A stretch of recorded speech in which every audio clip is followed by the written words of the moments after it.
Matizong ni pain korap ho Arni so minda rangkang Christmas Arni kethe katalon kapedopona sonsi Emmanuel Baptist Church tek sulang solong tam Mesen Engsam jin pen kepachun po.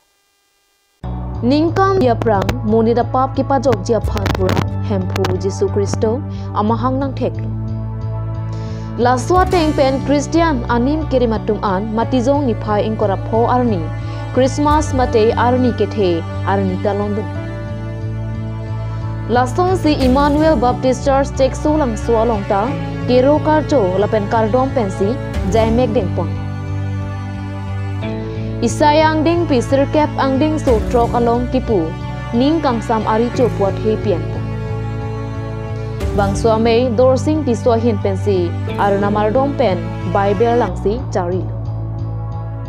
Laswa phit mondoli kong chun bang sar therong phar ahin lam ke paklang apor en. Lapentu Sunday School aklim somaratun pen arna maphan kero alun pen ke kan paklan.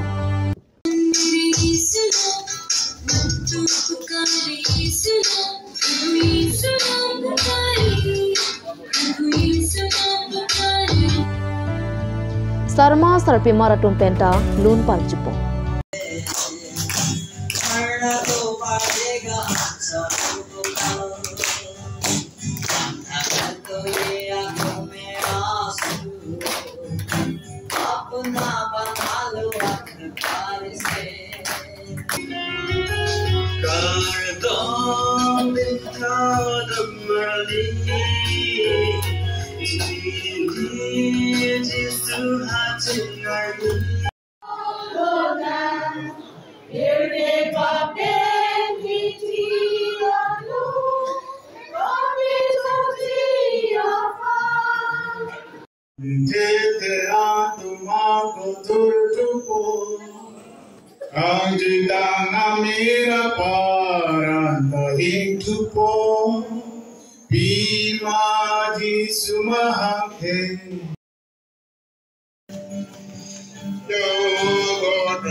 Anparata risunim suatum pen lun ceto mate koer jumesen pen parjutule.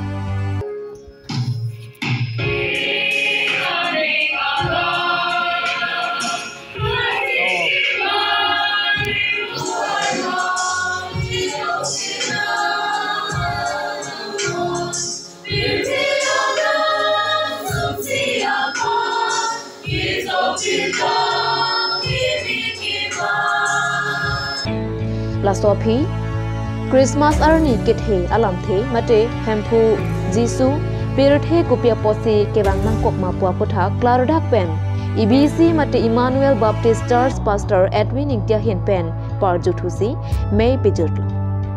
Lapen ke batanga ban ninga samarecho ini tunaninga rodonanchi Christian demande an pere kreni from Siala see a creator age of holiness isi api to plo nang tu dai thira lo athegele dai thira kusiarna nasi li tunta arna kam thira sommas li tunta ki thira na ar bage redeem kenna dharma kape jok dharma ele to apa karma ko ani ngarwala le ele to kai kita nasi ni parongchen per ay bage Emmanuel itu mandiri dari Emmanuel ini under develop Emmanuel ke anak the where so mandiri lah anak the where apa sih normal nang tek nang le aku kombong no siapa the God of Emmanuel is the creator of all universe Emmanuel parang sika tu kepada pincoba untuk hibur tenggeruana nah bangsa anak ini tu mandiri lah the where apa sih where not get pregnant pen kacetong dun arat doa na tumpen anisan curap puisi cekak rinti.